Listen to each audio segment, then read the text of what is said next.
نہ تو ختنہ کچھ فائدہ دیتا ہے نہ نامختونی، مگر ایمان جو محبت سے عمل کرتا ہے۔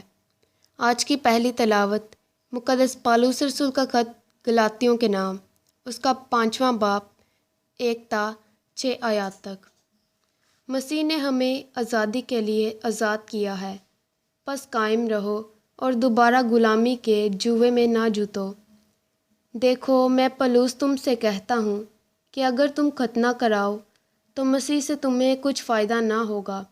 میں ہر ایک آدمی پر جو ختنہ کراتا ہے پھر گواہی دیتا ہوں کہ اسے تمام شریعت پر عمل کرنا فرض ہے۔ تم جو عذرِ شریعت صادق ٹھہرنا چاہتے ہو، مسیح سے جدا اور فضل سے محروم ہو گئے ہو، کیونکہ ہم تو روح کے باعث ایمان سے صداقت کے اثمار کے منتظر ہیں، کیونکہ مسیح یسوع میں نہ تو ختنہ کچھ فائدہ دیتا ہے اور نہ نامختونی، مگر ایمان جو محبت سے عمل کرتا ہے۔ پاک کلام کے پڑھے اور سنے جانے پر خدا ان کی خاص برکت ہو۔ خدا کا شکر ہو۔